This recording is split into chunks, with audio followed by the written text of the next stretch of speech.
This is Pam Electric Ghost, and we're live on the air with Denise Miceli, Soul Alignment Guide. And welcome to the Fam Electric Ghost podcast. How you doing tonight? I am doing great. Thank you so much for inviting me. Well, I'll let people know we are a featured podcast on the Newsly platform. You can see the little icon up there. It says listen on Newsly. For those of you watching and listening, if you use coupon code GHOST, you can get 1 month free on that audio platform. We will be on Newsly later tonight with the audio version of this podcast. And we are actually at episode today at a 1012 of the Family Electric Ghost Wow. podcast. Uh, That's we hit fantastic. episode 1000 about 2 weeks ago, and now we're at 1012. That's tracking on Apple Podcast, and it's just really cool to be able to deal with people all over the world and have these master classes with individuals. So again, that's always fun. We've got your link up, and that will be fully clickable. That's soul-alignment-collective.ck.page. And then there's a number I won't repeat because I don't want to mess it up. But again, that URL will be fully clickable when we're published on all the platforms that you can find us on. We're on all the major platforms. So we do encourage our listeners and viewers to click the links of the guests that we have on the show. And this episode, we're going to talk about this is the topic that we were going to talk about, like people pleasing patterns that can turn into imposter syndrome and how to heal and create the life you want. And so maybe before we get into that, you can give the audience a kind of a story, like a brief background in your story. Sure. How I got there, right? So, I have the pleasure of having had a few different successful careers. One of which I was an educator and started as a classroom teacher and then became a leader and became very much about change management, helping people to be the best they could be for students, for other teachers, and as leaders. And after doing that for 20 years, I felt a calling. I felt this sense of like, this just wasn't doing it for me anymore. There was something more waiting for me. And I like to share this piece of the story. There's so many other times in my life I could talk about, but when you have something that you've been doing for a couple decades and you've been doing it pretty successfully, it's kind of hard to listen to those emotions that crop up when it starts to not feel so good anymore. And so I like to talk about that because sometimes I do believe that when we have those emotions that keep cropping up, whether it be anxieties or just starting to feel sad, not feeling so excited to go to work, whatever it might be, it's a sign that there is something more waiting for us. It's like our inner self is crying out and trying to get us to notice, right? So if we don't pay attention to it, it can develop into other things, right? And so that's why I say sometimes, especially a lot of times with women, but I've seen it with both, is that we can start to do things in our life to kind of get the love, get the approval, get seen, get heard, but we're not really even getting that in the way that our soul really wants it. We might be good, like I said, I was doing pretty well in my career and all of that, but it just wasn't enough for me. And others could look at that and say, well, gosh, what are you, just selfish? You have all this great stuff and you should be the shoulding, right? You should be happy, and then you start to feel guilty, like I should be happy.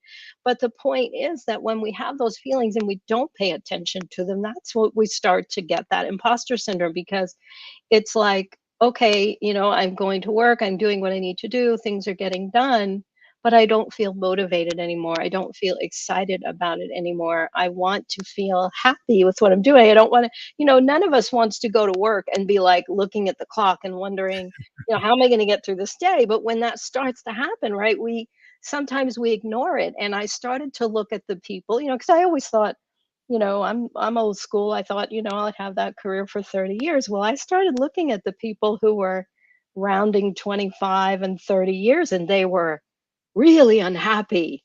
And a Mhm. lot of them became physically unhealthy because they ignored those messages.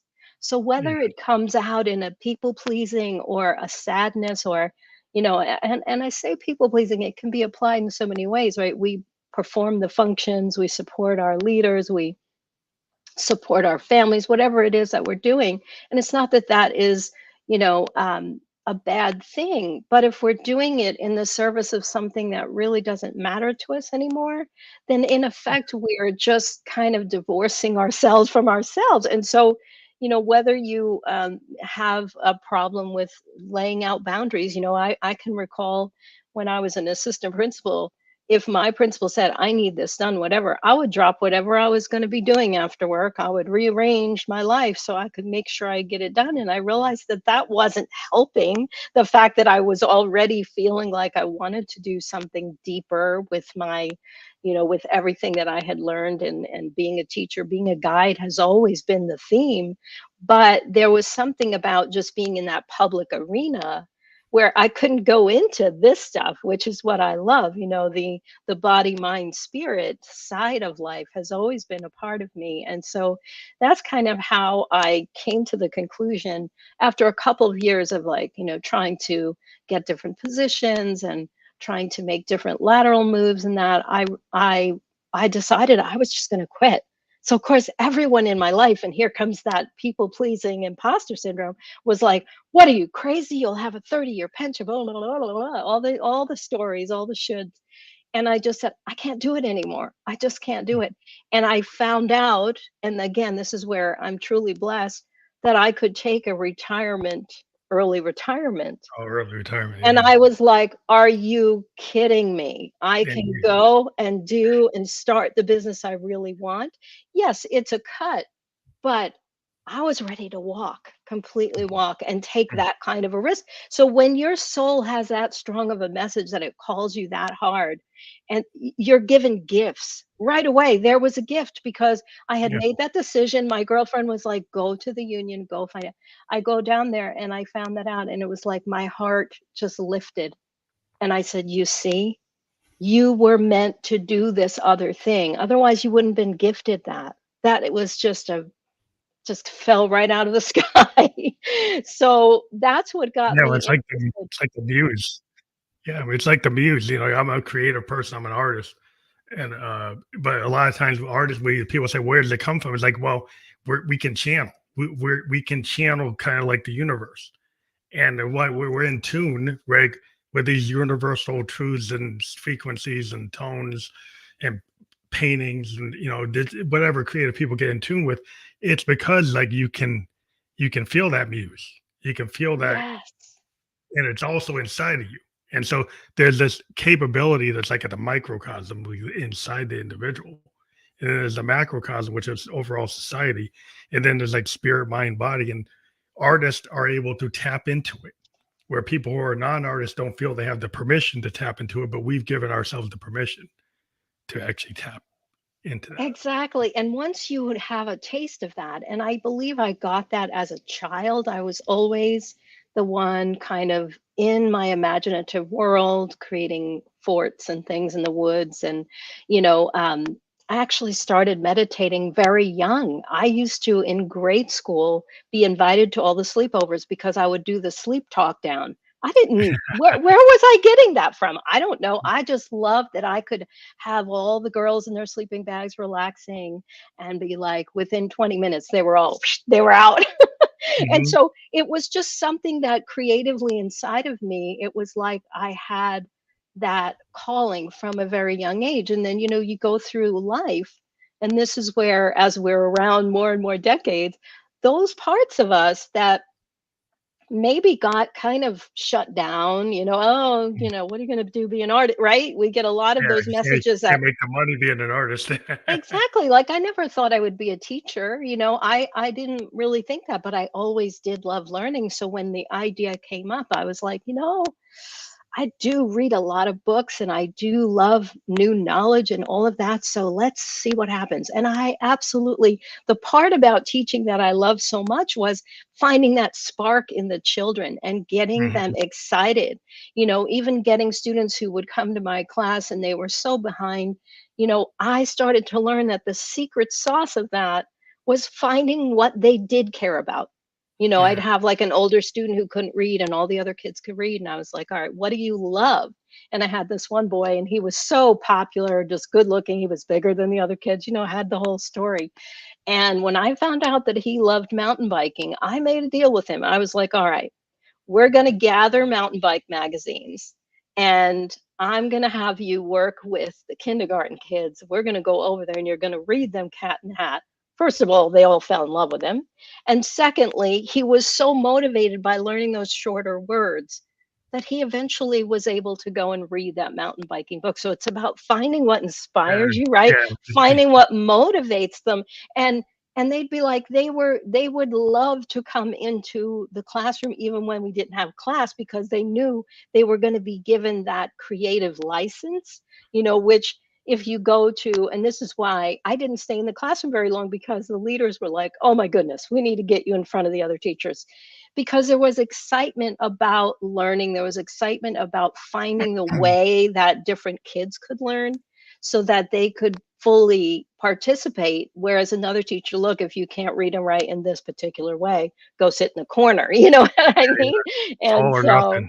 You were more yeah, creative. You took the creativity of an artist and applied it to education, which as a music producer, that's kind of what we do. Like we find an artist and we pull out the performance, and we pull out the yes, performance that they don't think they can do. Right? They don't think they can do it, they even don't though think they're a they have it. musician. They don't think you Mm, have it, but you basically build them up and you kind of get them into that path, and you make it so that you're the one that did that. You didn't think you could do it, but you did it, and so it's, you guide them yes, into that. That's it's a teaching type of thing, and yeah. it's like you decide to like the song's not for me. I'm trying to build the song for them. It's their song. Right. So right. It's So like they it's a can different point. truly express what they have to give. But it's I feel like when we're children and I actually believe that when we're closer to birth and death, we are in a state that is more that theta state. We're in that creative mode. We haven't allowed life, in the beginning, we don't have all those things placed on us yet. And I call it like 0 to 7. And then when we get up there, right, every decade you hear people like, who cares anymore what people think? And they just become more liberated. Either that or they become very ill because they have swallowed all of those messages, right?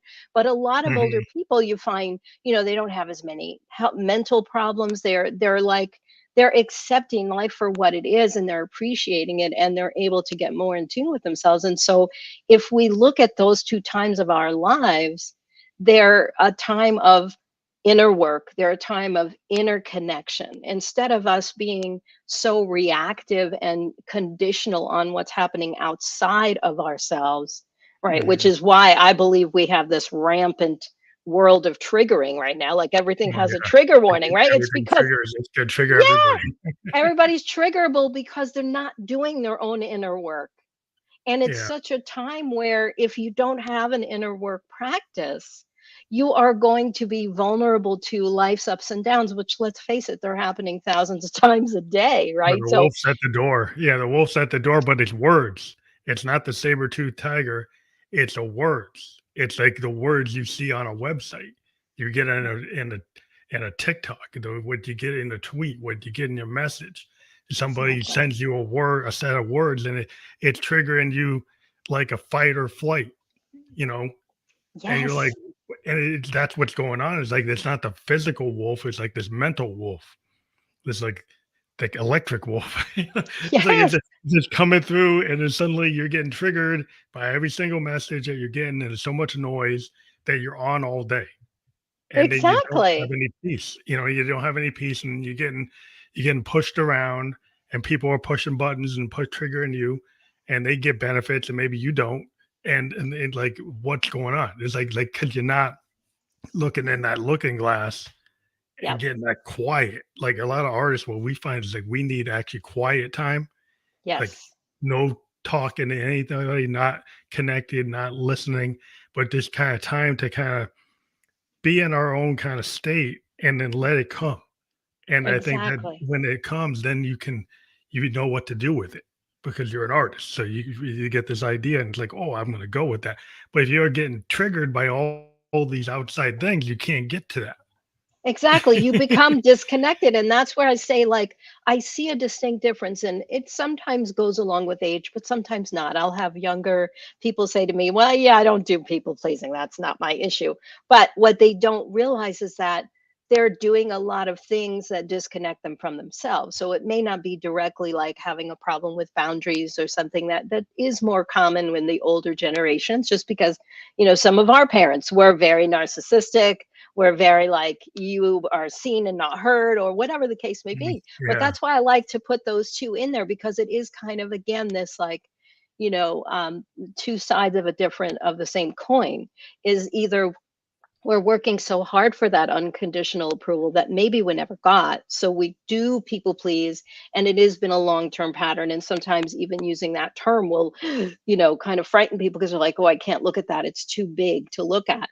But on the other side is like, some of the younger folks that come to me, they're just like, I don't know why I'm behaving differently around these certain people. Like, it just seems weird because I don't plan it, it just sort of happens. And that's what got me interested, and that's why I like to call myself a soul alignment guide, because I love being the teacher, the guide. I did start my business as a coach, and I was doing all conscious work. And this is the other shift I had to make, and it sort of happened just before the pandemic, is that the conscious work stops working when the world sort of gets set on fire the way that it did. I mean, there was stuff, big stuff happening even before the pandemic, but pre-pandemic, I started to see people would get with me about their health and their wellness, and I was doing in person, one-on-one, out of Los Angeles, working with people on their nutrition, helping people reverse diabetes naturally, and develop workout routines and things like that. Absolutely passionate about it, and people were just finding me, and it was great. But then it started to, I would have this hour and a half first session with them, and they'd have this, oh, I'm so excited about this plan and all this support, and they'd come back the next week, and this, like, it went from like a 90% success rate to like almost half. And I said, I haven't really changed my strategy, what's going on? And I started to realize that as more stress was building in the environment, more fires being set off in all these different ways, economically, and me too, and like all these things, right? It was becoming more and more difficult for people to follow a conscious path, that they, even if it was a Mm, path they wanted their health and all of that. I would have, I'd give everyone a free like discovery call, and I at one time, I'll never forget this one guy. He was so like excited about what I could do to help him reverse the diabetes, and I had done it for so many other people, and he said, but I don't want to change anything that I'm eating. And I thought, like, I had to stop myself from laughing, because I thought, okay, you want to hire me, you want to work with me, you see the results from what my other people are saying. But he really didn't even realize what he was saying. Like, he's like, I want the change, but I don't want to change. yeah. Well, I'm a type 2 diabetic, and I understand that totally. Because if you're type 2, food is the thing, right? Yep, It's how your relationship with food is exactly. the whole key. And if you don't admit that your relationship with food is causing the problem, and you're looking for something else, you're looking for Yes, some magic thing, you got to solve that relationship with food, which usually is because of some kind first. of trauma, because you're using food to solve that trauma, and then you're not doing it in a healthy way, and your body doesn't react to it, and so you're getting too many sweets, too many carbohydrates, too much sugar, not enough. There's whole patterns, and you can't like you have to change something. Something's going to change, and Something's if going to you think change. And so, and so I would say, I said to him, look, I'm happy to work with you, but I don't work, I don't prescribe people pills, I don't do quick fixes. In fact, I would have like, young ladies, contact me and say, I have to lose 50 pounds before my wedding in 6 weeks, things like that. And I'd be like, I don't know if I'm the coach for you. I'm a lifestyle coach. I want to help you change your lifestyle, and we'll do it gradually. I'll work with you, and we'll slowly work on, like, we're not going to fix it all at once. And that'd be another thing. I would send them all these, things to fill out, and they'd be like, I want to fix all of it now. And I'm like, okay, that doesn't work that way. We work with small, what can we get the quickest win? And again, this is where the beauty of it is. I've had these multiple careers, but I've really used everything I've learned to develop what it is that I do now. It's like, we want to get a quick win, but then we can lay out a plan. But you don't start muscle building and trying to lose weight. You don't start doing all of that and trying to tackle diabetes. Now, if you have diabetes already, the first thing we're going to do is show you how quickly you can lower that response of the Yours. insulin, how Yeah. quickly Yeah. you can get off the medication. And they are so motivated by that that we just focus on that for the first few weeks, and they're amazed. I've had people like who will do their blood work before and 4 weeks later do it again, and they're like, oh my gosh, this is a miracle. And I'm like, no, it's just your body has wanted this. And like you said, they will fight what their body wants because their ego, their conscious mind is like, no, I need to be vegan, or no, I will only eat chicken, or whatever they've told themselves Yeah. over time. Yeah. They might consciously have told themselves, or it could be something like you said, they had trauma around food. I'm Italian and Greek. So everything was, oh, you don't feel Food. good? Have some more pasta. I joke around that my mom used to, whoever I brought home, she would just see how much of the plate full of lasagna they could finish. And then she would have another serving for them. And I'm like, are you trying to kill the man? Like, what are you? That's too much food, I'm trying so to she do. would like measure their worth based on how much of her pasta they would eat. And I was like, mom, so there was Yeah. clearly messages going on there that, and I think people don't realize, like you said, we internalize them and we're holding on to them. And that's really the power of understanding how the mind actually works. There's so much amazing research coming out on it, and it has been for a long time, but we haven't really paid attention. But even, neuroscientists and neurobiologists have shown us that 90% of our brain is the subconscious mind. No Yeah. wonder it's so hard to make change, because we're Yeah. working But with 10%, right? We set these goals, we set a timeline, we put action steps into play, and then we go, why is this so hard? Like, I want this. I don't get it. And that's where, when you delve into that 90%, where all of those pre-patterned things from long time, right? They've been with you a long time. You're not aware when that thought comes up, that negative thought, that repetitive emotion. You're not aware where it's coming from. So it makes it very complicated to understand why this doesn't work. And then you start beating yourself up. And so that's how I got into changing my business, which really was focused on using the keto diet to reverse and diabetes, lose weight, or get people off blood pressure, statins, all of those things. And I realized that I wanted something deeper, and I wanted to help people to see that those patterns were not just stopping them from changing their nutrition and their fitness, but it was stopping them in other big ways in their life as well. So that's But when, yeah, the mental is. I mean, it's so important what the mind can do. If you're a creative person, if you're a musician, like the subconscious kind of dreaming, like what I find with creatives is like we can kind of get that into nighttime, daytime dreaming, and we can access that muse kind of like on demand because we don't put the wall, right? We yes, get past the wall, and you can kind of you just feel the universe. It's kind of like, well, that's foo-foo. It's like, well, that's kind of what it is. Like if you're a fusion jazz musician and you can play like just on the cuff with anybody, you get in a quartet and you get you don't have to ask the chord chart because you hear it.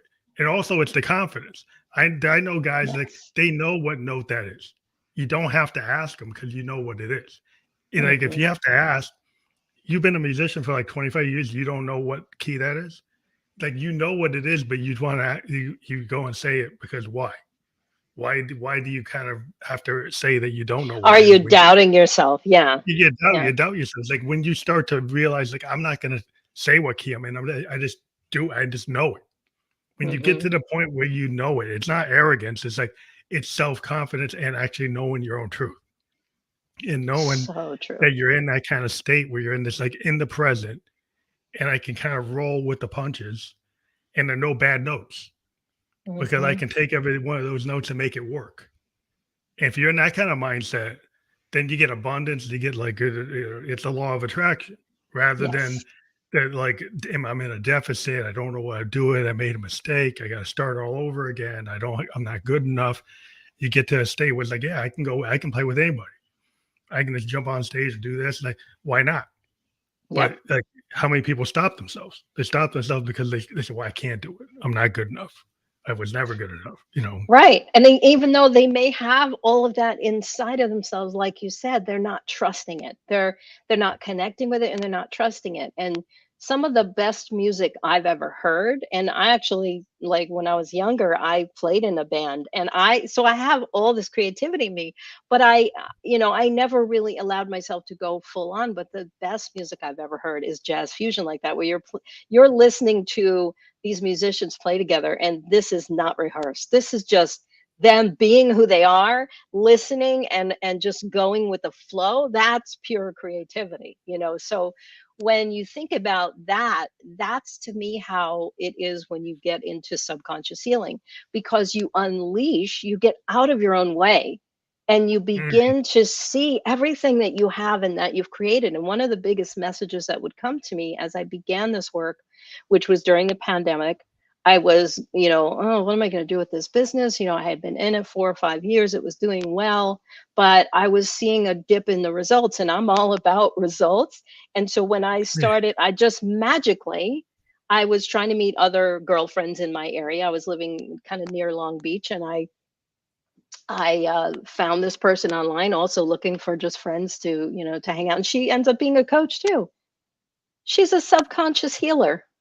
Within a few weeks, I was doing it, and within 4 weeks, I said, "Sign me up. I've got to get certified in this. This is the new tool that I was looking for, because I can now use the knowledge that I have, because I still get clients who say, "You know what, Dee, I want to work with you." My clients call me Dee. And but I want to do this subconscious healing around food, because I have a feeling there's some stuff that I'm doing, because even to this day I will still get people say to me, I take this supplement, I take this, and I really like my routine, but why do you want to come to me then? Because there's still something that's not working. Like, I have this it's not, feeling in my yeah, stomach. There's a feeling in my stomach all the time. Okay, well then you're the admitting, gut thank you feeling for admitting that there is something that's not working about what you're doing. And so within a week or two, what I do is I have people just do what they do, but I have them track it all so that I can then try to connect how they feel to what they're eating. Because mm, there's no one formula, right? What might, increase my insulin might not increase yours, and vice versa. So there's no, people say, can I just buy like a plan from you? No, I don't work that way. I'm about, what is the root cause of why you're suffering? What is the main individual. thing Yeah, yeah, that's the it's problem. The cookie individual. cutter. It Yeah, the doesn't work, cookie cutter. Like everybody wants to tell you on the social media. You get all these guys that are out there. These these influencers, and they say, "Well, I got this 18-step thing, and it's going to work for you." Well, maybe it worked for you, but that doesn't work for everybody, right? But they want to tell you it does, going to get you into it, and then you find out that it doesn't work for everybody, because people are individuals. And what I've kind of Exactly. found after talking to all these people is having that one-on-one listening session where like a Yes. therapist or a life coach or even like a producer, like you talk to somebody, you find out who they are, then Yes. you customize it to who they are. And the world today, to me, is about customization based on the individual. And we see that even in medicine, they're getting to like DNA level eventual Yes. medicine that's tied to your own DNA, your specific structure, rather than being a medicine that's applied to every single person in a certain group. It actually is going to be totally tied to your body chemistry, and And that's kind of like more makes more sense to me. absolutely. I mean, that's the thing that is so powerful about this, is that it doesn't matter. Like, I can, and this is what, why I started this small group that I'm doing, is that, having been a teacher of always groups, from anywhere from 10 to 50 people when I was teaching at a district level.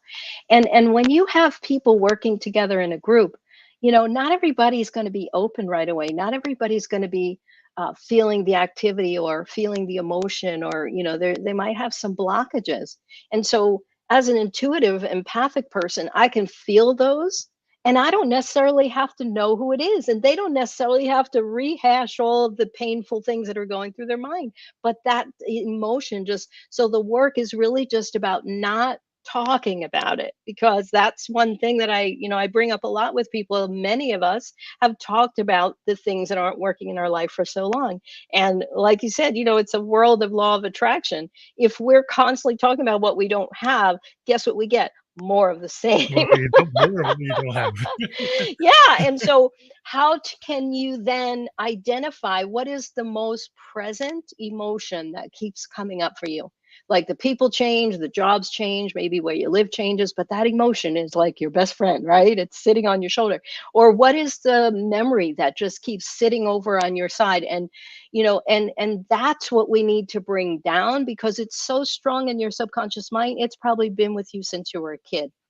Yeah, And it's like a and so repeatable that repeatable thing that you don't get away from, and you think exactly. it's somebody else, but you keep on bringing it like an albatross around your neck Exactly. And to so, and every then you wonder, situation, and then yeah, it's the other person, and, maybe part you keep on getting attracted to that other person, but you got the albatross on your neck, and that's what you keep on bringing, but you don't see it because you haven't yes. looked in the looking glass, and it's, like, invisible, but it's there. And It's even actually though you can talk about it with a therapist and be like, I don't want to have these needy people, for example. And this is very common with people pleasers, right? So if we grew up with parents who were a bit narcissistic, they were a bit controlling and had to have things a certain way, well, then we took on that opposite role, which was give them what they want so they're happy, so they don't like take away my privileges, or, so they show me love, whatever it is. So in the response of that type of, my way or the highway, we develop these ways of trying to keep the peace, right? We could call it a rescuer, we could call it keeping the peace, people pleasing, whatever. But now in life, what are we attracting? We're attracting jobs that don't make us happy. We're attracting maybe partners and friends that are very draining. And we're going, I don't want this, I don't want this. And I did experience this in my life, and I was doing great in my career, but I was seeing in my relationships this pattern. And I'm like, what's the common denominator, D? You are attracting these same type of people that look at you and say, oh, you're so smart, you're so wise, and oh, you could help me. And I was like, oh my gosh, look at the size of this pattern. I was, bless my heart, it's out of goodness. I want to help people. But if I really truly want a reciprocal relationship, one where I'm giving and taking and giving and taking equally, as much as possibly as humanly possible, then I can't keep finding people who have unresolved things like me, because we're yeah. either going to just sink each other, or one of us is going to be stronger and the other one, you know what I mean? So then I found that that dynamic was very active in me, even though I had in my 20s done a bunch of therapy, talk therapy about it. I kind of fell back into those patterns. And so that's what has all of that prior history, and then going through that career shift, it made me realize that that stuff was really alive and well in me, and that I, having done that work, found this new way of healing and applied it and created a like a form of inner work that I do every single day, 15 minutes a day. It's keeping me connected with my inner being, and it's allowing that stuff to now fall away and become disempowered. And so that is my passion now, is to create this small group environment where I can help people find those persistent negative emotions, right? And beliefs, right? Because beliefs are just thoughts that you think over and over again, which there's your patterns. So it's all tied together. And if we do that work and we identify it consciously, very briefly though, because we don't want to go crazy with it, then take that subconscious healing to it and teach people tools of mindfulness, just enough to connect with their inner selves, to be able to self-soothe, right? I did a lot of that with students. I would develop things that they could do and try to self-empower themselves in a situation where they might be triggered, right? Young kids, very easily triggered. And what is your choice? So I would find a breath for them. I would find okay, you grab this pass and you walk around the building outside. They needed to be taught tools, and we need tools now. So being Yeah. able to combine this subconscious healing with tools, and then help people to create space just by neutralizing those emotions, right? We'll never be all of our memories just gone. That's not the point. The point is to Mhm. just let these parts of us, most of the time younger parts of us, know that they don't need to be so hyper vigilant. They developed at a time when we maybe needed to be more protected, but our subconscious mind doesn't know that we're not that kid anymore. We need to actually pull those parts up and say, hey, it's okay. Get in the back seat. You're not driving the bus anymore. Yeah. You'll still always be a part of me. I love you. Thank you for protecting me, but I don't need that anymore, and stand down, kind of thing. And it really does create a space.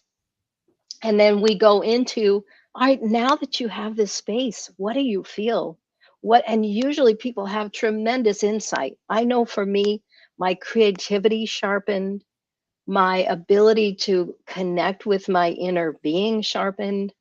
I mean, now I could dance for 10 minutes and I get so much, happiness and joy from it. I recently went out a couple of weeks ago and I danced for 2 hours, just hearing great music, live music and whatever. And I thought, oh my gosh, I danced for 2 hours. But it's like you said, it's whether it's music, whatever the creative, like if I go to an art museum or I spend time in nature, I can become so creatively inspired and go home and write or go home and create a video and audio, and it just pours right out of me. I don't have to force it because I've taken this stuff out of the way. Yeah. And it's so powerful. It's so Yeah, it's amazing. that flow state. With a flow Oh, state, it kinda comes from finding a way to quiet your mind from the noise, and then learning how yes. to kinda train your kinda mind and your whether your mind and be able to connect the dots, right? Because a lot of times, like, if you don't use a muscle, then you don't know how to do it. So your mind and your subconscious learning how to kinda live with it and understand it and actually go through like these like lessons learned, like so like if you're a human being, you have to understand like you're always going to learn, you're probably going to make mistakes, you can't be perfect. If you learn how to live in the present and understand the past, and it's not going away, but come up with strategies, like Hmm. as a musician, like our strategy is like if I hit a wrong note, I can kind of play off of it, and you won't even know I hit the wrong note because I'm Hmm. not going to take it and act like I made a mistake. I'm going to take it as an opportunity to kind of drive it into a different direction. But Yep. if you have the mindset, well, like I didn't hit it because I keep on thinking about the next note, the next phrase, the next movement, and I'm thinking about that so much, I'm not in the present. And so then you're making mistakes in the present because you're thinking about the future and without living in now. And if you learn Yes. how to live with all that and Yep. understand the past, then you can actually have a tool that every day you know what to kind of handle it. Even if you don't know what's coming, you have a Yes. strategy to be able to handle the things that you don't know that are coming. It's so true. And it's developing your own process. Like I tell people, and this goes back to what we discuss about nutrition, is like there is no one way. So like I may enjoy listening to like a healing sound, different healing tracks. I love these musicians now using like solfeggio and using all these different thetas and betas and all this stuff. And I will just, that helps me go into my inner being so easily. But there was a time where I would ohm or use a syllable, or, I've tried almost every type of meditation. And I tell people this, it's an organic process. Some people say, well, I use traditional meditation. And I say, bless you. But there's no one better than the other. It's what works No for one you, way. right?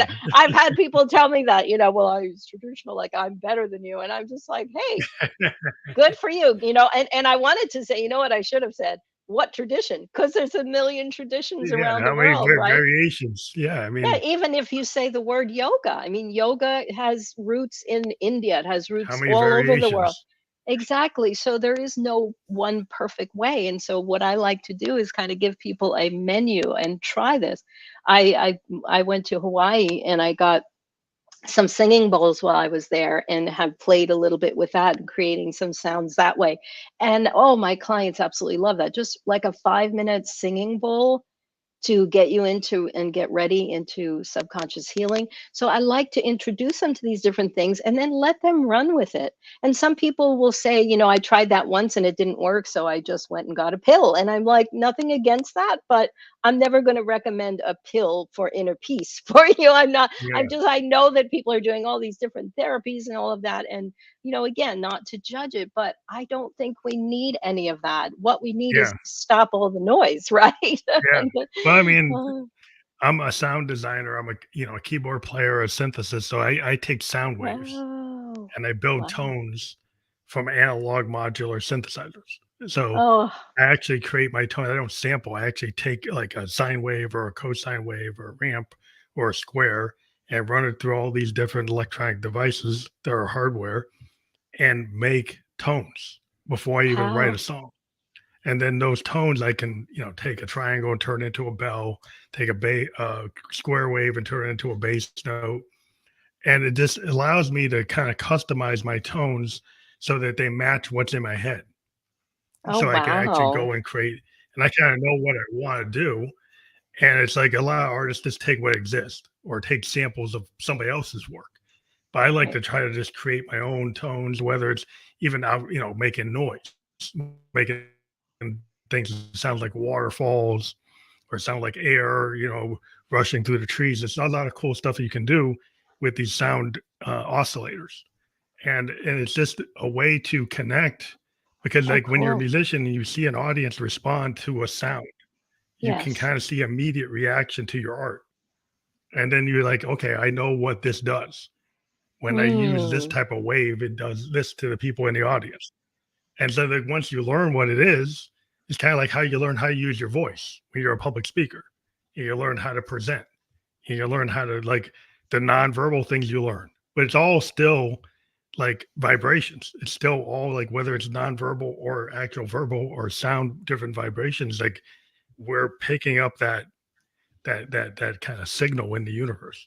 That's the way I see it. That's Yes. kind of foo-foo, but that's what it is. Yeah, no, honestly, I mean, I have been interested and practicing, trying to receive benefits of sound healing for at least a decade. And, it was kind of like even 10 years ago, right? Sound healing wasn't that popular. You didn't hear about it. But now it's like, oh, there's just all of these people that are doing, there's a lot of people sampling, like you said, but there's a lot of original artists now that are creating these types of sounds. And I don't know enough about it to even really fully understand what you're talking about, but I get that there is a difference when you hear somebody who's creating original sound that way. And and so what I loved learning about with it was, and it was started with the singing bowls, was like that there are different notes with each bowl, there are different things associated with each note, and there are different parts of the body that correspond. And I was like, this is mind blowing, and so I worked with a sound healer for a little while and found that it really helped me with stress. So it's whatever, like I said, people are going to be interested in what they are, and trying to force people down one path has never been my thing. It's really about helping people just be free of pain and patterns so that they can see, that they have this infinite potential. I believe we all have an infinite potential, but the more that the deeper, and that's the thing, is when you do this kind of work, it just keeps building. Like I keep thinking, okay, I must have reached a certain level, but I feel now that I'm able to take such good care of myself that I don't have as much confusion. I don't feel like I have to sit and force myself to, edit videos, or like I create videos on guided meditation and tools, and learning about subconscious healing and all of that. And then I started writing because I was like, I've been writing in journals every day since I was about in second grade. And I started to realize, deep, put this into a computer because you have enough here for a few books. So Hmm. Yeah. actually, since I started being a podcast guest, the co-creative energy of working with people like this and just kind of walking into a collaboration, finding a commonality that we want to talk about, it's inspired me to take all this Yeah. writing and to write a book. That's how much I believe That's in the good. That's a power good place of to put it. Oh my gosh, of creative energy. So I really want to start with a simple guide about how to access and to understand your mind so that you can have the most power in your life. Because what I feel now when I sit down is I can find joy in the most before what I would have been like, oh, I remember when I first learned video and audio editing, I thought, oh, this is gonna really and I would sit for hours and I would like my back would be hurting. And now I like work for a certain amount of time. I'm so excited about what I've learned. I just recently got myself a nice big monitor so I'm not struggling to look at a tiny screen. And you start to realize that you can make things a little bit easier on yourself. But I just finished a project today that would have taken me weeks in the past because you get yourself in a mindset about a certain type of thing that maybe is not your biggest strength. And then you just find every reason to just keep getting distracted from it. Like all of the things that can get in your way come because you have that resistance. And that's where helping people to Yeah. quiet their mind, they can see that resistance and they can make a decision. Do I want to go down that path? Or do I want to, like they say, you have about 15 seconds. If you don't switch gears and go down a different path, find the joy in it, or get up and just move. Get up and go out in nature, change the scenery, right? You get a call and you got somebody doing this whole thing. Get up and change it. Don't just dive right back in because you're going to carry that energy again with you. And you have the power to change it and to be so much more. I mean, I can't tell you how it felt. This is all still going off the dance thing, which since I went to that dance thing and got really so I mean, it was like 60s, Mhm. 70s, that music that I just was like, it reminded me of such happy times. I haven't been Yeah. able to stop dancing. I literally turn on music and I start dancing a little bit every day. And it just gets me like, okay, okay, well, I'll go make dinner now. Okay, now I'm going to go back and I'm going to revise the book.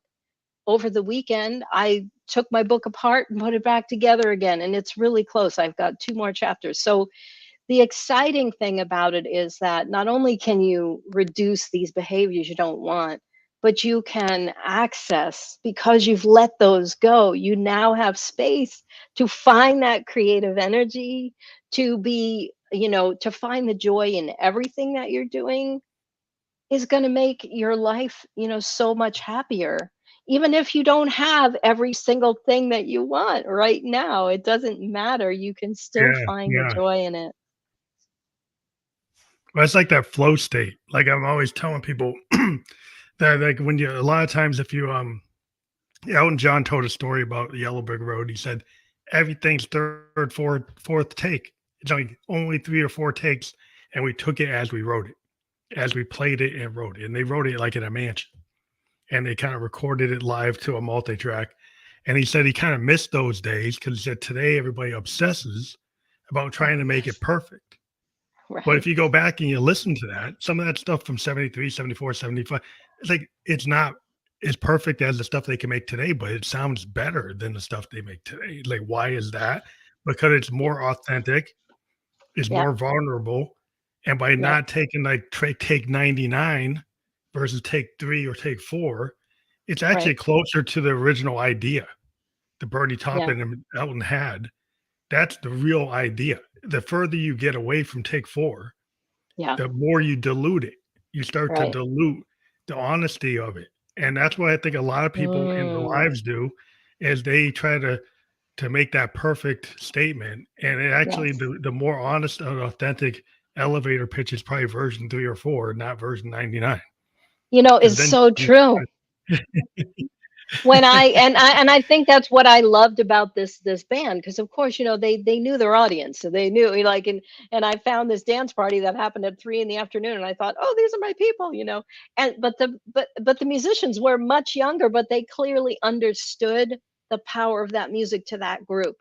Because I let me tell you what, I couldn't believe all the different ages of people and how they were moving and shaking. And it kind of reminds me of like the Jimi Hendrixes, like when they would play a yeah, track like there, like you said, it was just there, he was just peeling that track off, and it might sound different on every single album you heard that track, but it didn't matter. That was the beauty of it. That was the organic yeah, it's state that that it was moment. in. Yeah, like Yeah.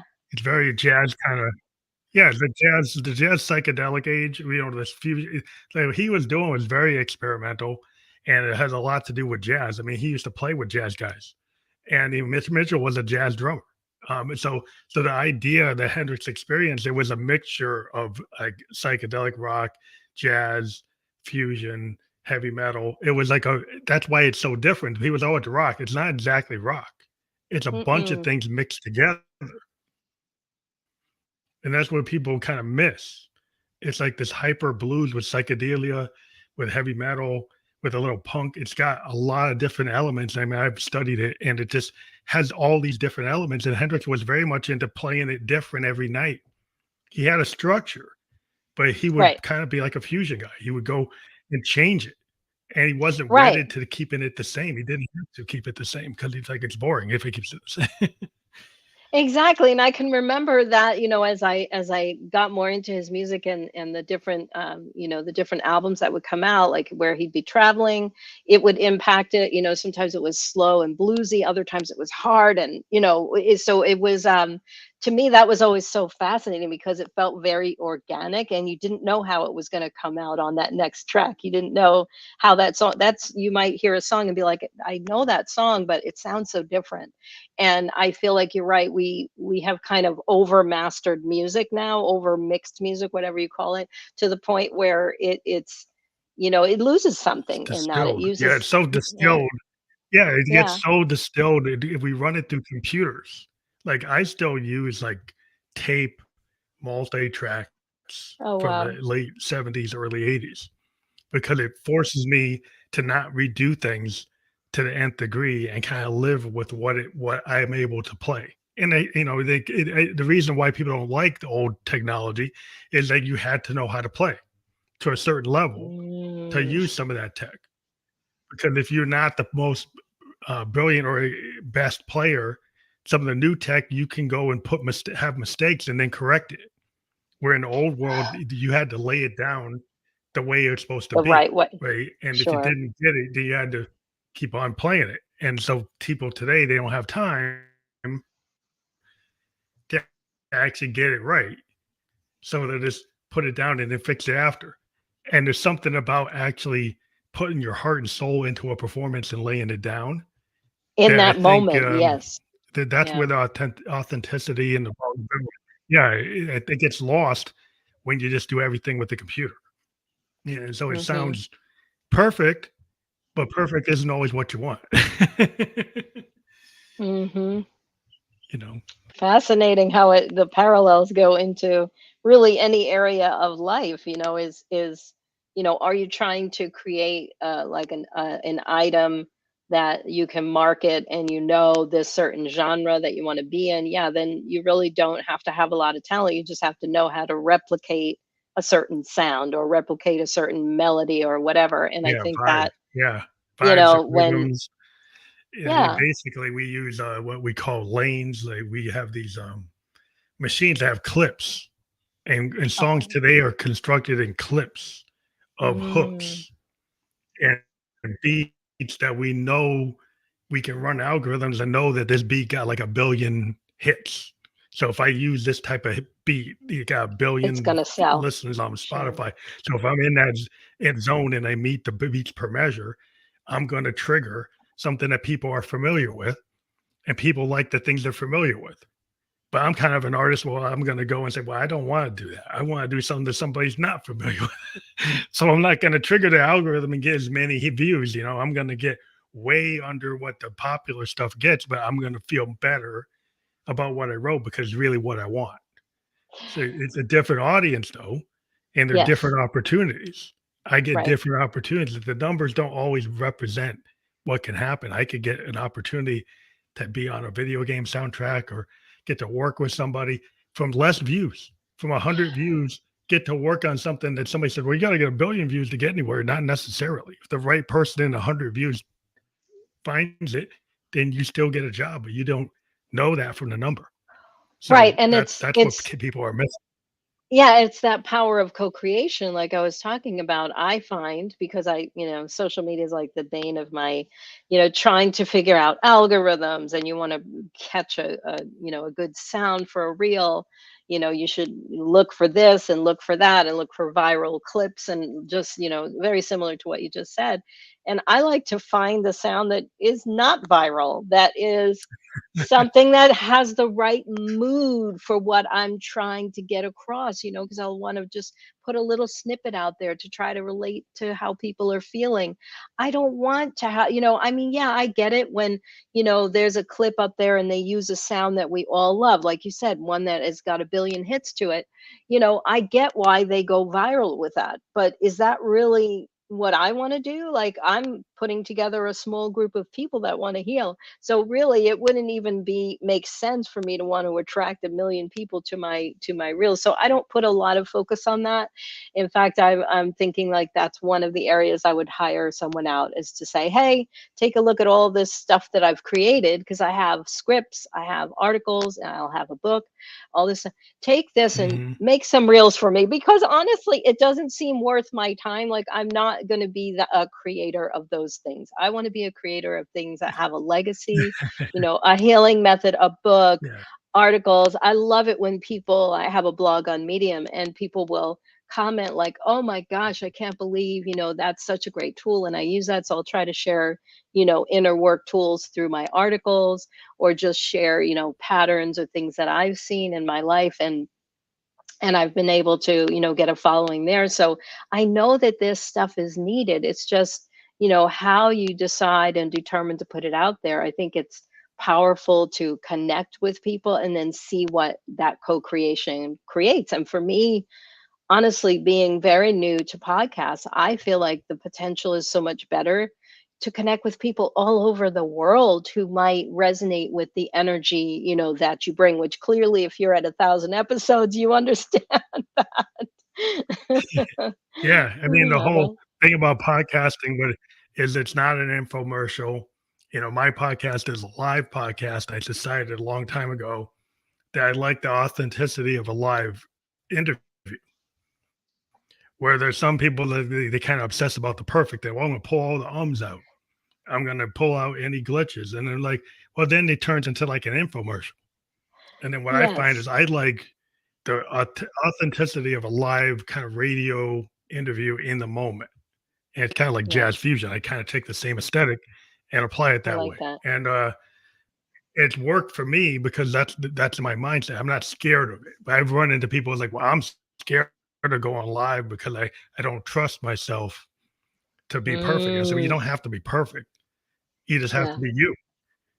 And then I guess Yes. when they're not comfortable being you, it's like so once you get to that zone where it's like, well, I could do it if I can get past that hang up. But some people can't get Right. past the hang up. So that it's a matter of just figuring out what you want to do and how you want to Hmm. present. But it gives the audience, I think, something that feels real Absolutely. And I like the because it parallel is real. I'm between, not faking it. I'm not yeah, phoning it in. to That's jump kind of on, that's the idea. honestly, when you said it was live like that, I was like, oh, how exciting. Because it is about that trust. It's about knowing it, what it is you want to talk about. I mean, I can remember my first few, I was like, oh, what are they going to ask me? And, some of them have like a call beforehand, but I can see where like some of them take like weeks and weeks and weeks, some months before they release an episode. So they're clearly obsessing about the perfection of it, right? So it becomes less of a, like you said, it's more of an infomercial rather than just two people having a great conversation. Like, look at all the ways we've woven what we both do into, this high idea of healing. And I'm sure Yeah, you do that all the time, because it's that trusting in yourself, knowing yourself, and feeling confident, and feeling like you really have something that that people want more of. They want to see how it plays with other people, and being a creator, it takes many forms, and um I have a younger sister who has been in financial, has her own financial business, and it's been very successful for her. But recently she discovered that she has art in her. Now, when she was younger, she took a lot of photographs, but then she put it aside. She took her garage and created a studio. She's pumping out canvas after canvas in her spare time. And I looked at some of it. She showed me a website she's putting together. And I said, these are real. These are art. Like, what are you doing to promote this? I know people who would buy this. This is amazing. And she has a interior designer friend. He said the same thing. He said, I could see wallpaper, I could see this, I could see that. So she's created an art out of just her own, it's been sitting there inside of her. And she got to a Yeah, point in all her this static, life yeah. where she could tell that what she's doing, she doesn't want to do forever. And I said, you could transition this. You could let that Mm, stuff go. Now she's going to, need some work to get to that. But I said, look at I could have, I could be a superintendent right now. Just the word even now just makes me, and I've had other things where like little things will pop up in my LinkedIn and they're like, what would you be interested in this? And I'm like, yes and no. Like there's a part of me that, oh, yeah. here we go. Oh, I lost the screen for some reason. But anyway, so yeah, there's a part of me that's like, "Oh, wow, I could do that job." But then there's a part of me that's like, "That's not who you are anymore, D. That's not who you are." It's okay that that Mhm. came across your path, but it's probably just coming up to remind you, how much that where you are right now is where you're supposed to be, And Yeah. so It's it's pretty definitely like it's a process to discover that to get when you give yourself the permission to live out your kind of childhood dream. A lot of people want to be a musician, they want to be a dancer, they want to in the theater, and then somebody told them, "Well, you can't make money doing that. You can't have a living doing that. You can't take care of your kids doing that." So then, like they let it go, and then we get to like I'm age 57, so you get to this age, and you're like, "Well, why not? Why can't I do something?" So you do Yeah, and it. and and it's, you only have this one life right now. I mean, depending on your belief system, I believe that we come and go into different forms, but I believe that we are here for a purpose. And that's where if you can get in alignment with who you truly are, you can then access that and say, you know what, I'm ready for this creative work. And so I have a feeling that this first book here will just be the beginning of that, but I'm so Yeah, passionate about the definitely. power of co-creation as well. Like next week I have a podcast interview with a person who works with people on nutrition, and I'm like, ooh, I wonder what we could co-create together. And she's so interested because people are hearing about subconscious healing, but they don't know how it would be able to help their people. So there's just an infinite potential to create when when you have these things out of Yeah, your way the and you're collective. not. Yeah, so it's pretty exciting. I mean, the podcast for me has created opportunities, like you're saying. So there's sometimes I've had situations that way.